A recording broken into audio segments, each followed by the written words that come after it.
ہمارے ساتھ موجود ہیں ریسرچ اسکالر فہد علی قاسمی صاحب. السلام علیکم سر، کیسے ہیں آپ؟ سر بتائیے گا کہ اسلامی تاریخ میں مراکش کی کیا اہمیت ہے اور اس کو مغرب اقصیٰ کیوں کہا جاتا ہے؟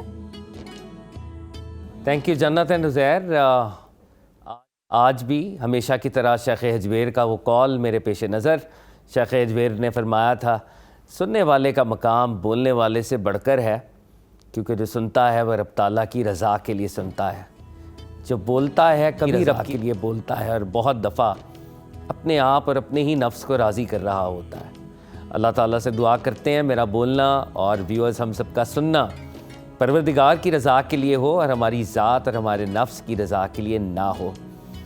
ویورز، بہت ہی انٹرسٹنگ اور امپورٹنٹ سیگمنٹ ہم آپ کی خدمت میں پیش کرتے ہیں. تاریخ کے اندر مسلمانوں کے کارہائے نمایاں آپ سے شیئر کرتے ہیں. دی آئیڈیا از، اگر ہمارا پاسٹ اتنا گلوریس ہے، اگر ہمارا ماضی اتنا روشن ہے، تو انشاءاللہ ہمارا مستقبل بھی روشن ہو سکتا ہے. بات صرف عزم کی ہے، محنت کی ہے. ویورز، آج ہم مراکش کی بات کریں گے. مراکش نارتھ افریقہ کا ملک. مراکش میں اسلام کیسے آیا اور وہ ساری باتیں ایک برڈز آئی ویو کے لیول پہ آپ سے شیئر کریں گے.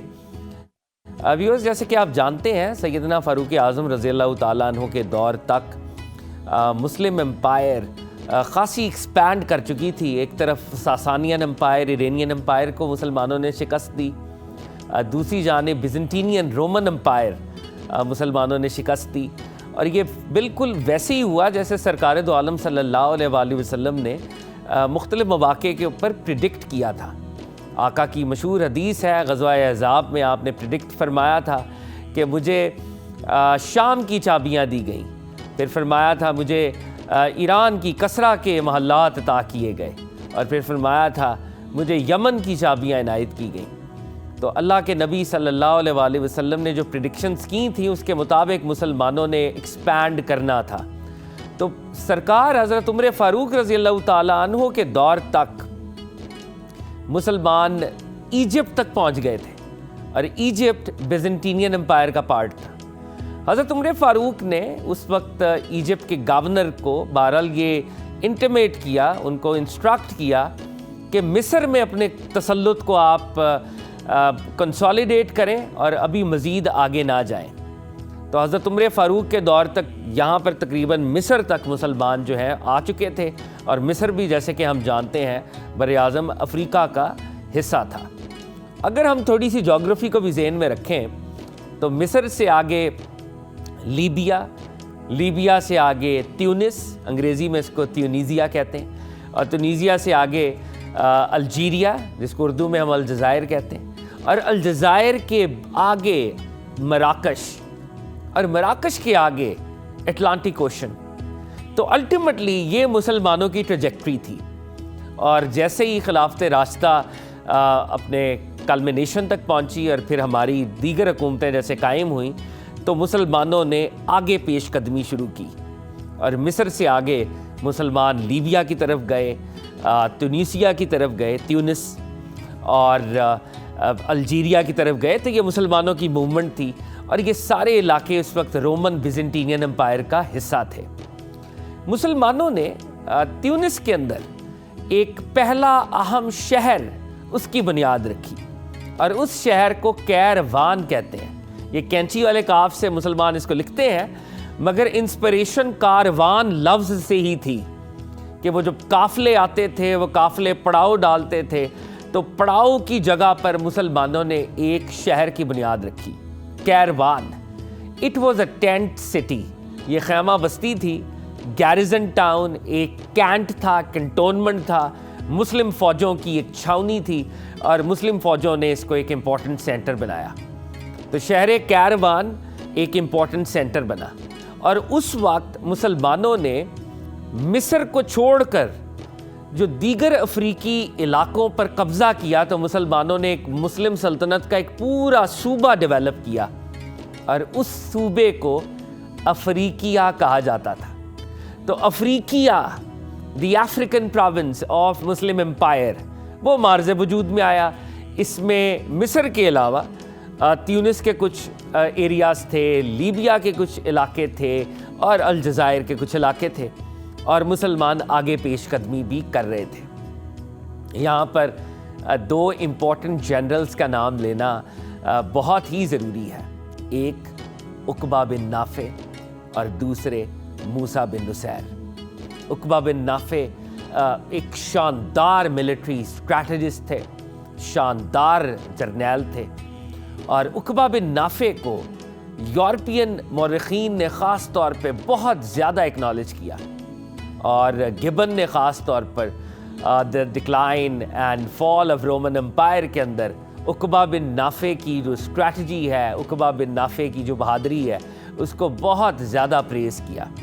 اور عقبہ بن نافع کو محمدن الیگزینڈر کہا گیا، یعنی مسلمانوں کا سکندر اعظم۔ عقبہ بن نافع مسلم فوجوں کو لے کر مراکش تک پہنچے، اور مراکش سے آگے اٹلانٹک اوشن کا ان کو سامنا تھا، اور اٹلانٹک اوشن ان کو روک رہا تھا۔ اگر سمندر کی وہ باڈی سامنے نہ ہوتی تو شاید عقبہ بن نافع مسلم فوجوں کو لے کر یورپ میں آگے پیش قدمی کرتے۔ اور یہ وہی موقع ہے کہ اقبال نے اس موومنٹ کے بارے میں شکوہ کے اندر کہا ہے، دشت تو دشت ہے، دریا بھی نہ چھوڑے ہم نے، بحر ظلمات میں دوڑا دیے گھوڑے ہم نے۔ یہ عقبہ بن نافع، دا رائڈر، دا محمد الیگزینڈر، اپنے گھوڑے کے ساتھ سمندر کے اندر انہوں نے ساحل سمندر پر ایک چکر لگایا، and that was a symbolic round کہ اگر سمندر میرا راستہ نہ روکتا تو میں مراکش سے آگے جاتا۔ تو یہ مراکش میں اسلام پہنچا، لیکن ہوا یہ کہ عقبہ بن نافع کو واپس بلایا گیا، اور کچھ ایسی سازشیں، کچھ ایسے معاملات ہوئے کہ یہ قبضہ جو ہے مستقل نہ رہ سکا۔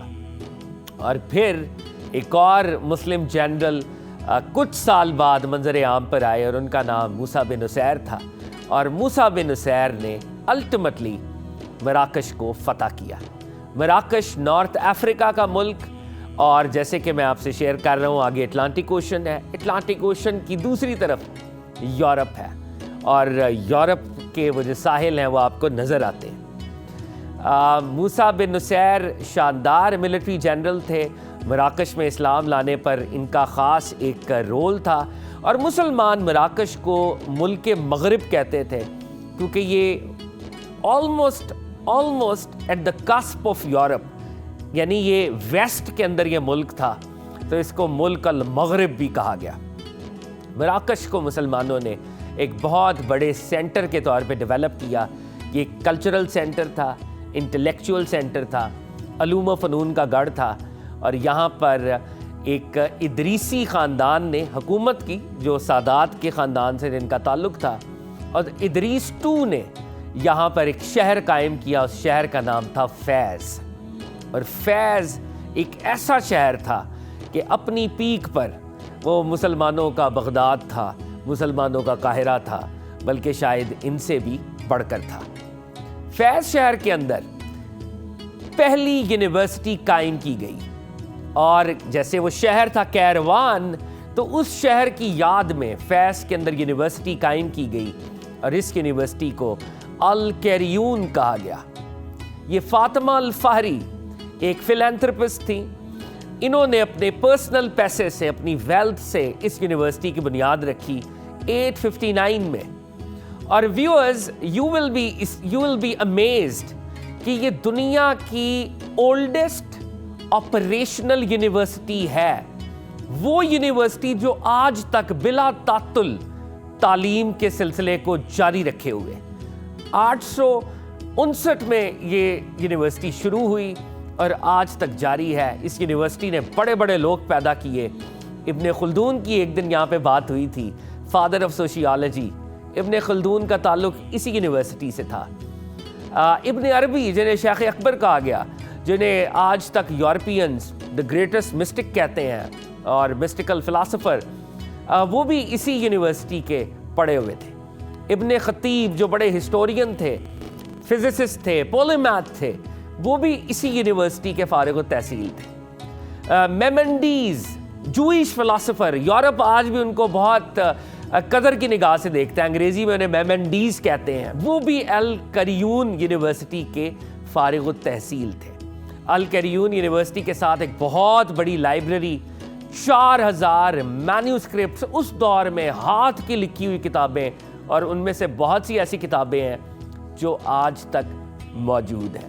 یہ وہ شہر فیض واقعی دنیا میں علم کا، فضل کا گہوارہ تھا اور تعلیم کا فیض تقسیم کر رہا تھا۔ ویورز، مراکش پہ مزید بھی بات ہو سکتی ہے، بہت سے اور اس کے اینگلز بھی ہیں جو آپ کے سامنے پیش کیے جا سکتے ہیں، مگر ان دی انٹرسٹ آف ٹائم ہم آج کی کانورزیشن کو یہیں پر کلمنیٹ کریں گے، مگر اس امید کے ساتھ کہ اگر ہمارے اسلاف نے تب اتنے بڑے کارنامے کیے تھے، ایسا ممکن ہے کہ ہم بھی ان کے نقش قدم پر چلیں تو ایسے ہی فیٹس میں اور آپ بھی اکمپلش کر سکتے ہیں۔ نہیں ہے نا امید اقبال اپنی کشتے ویراں سے، ذرا نم ہو تو یہ مٹی بڑی زرخیز ہے ساقی۔ تھینک یو زہرن جنت۔ بہت شکریہ فہد کاظمی صاحب آپ کا۔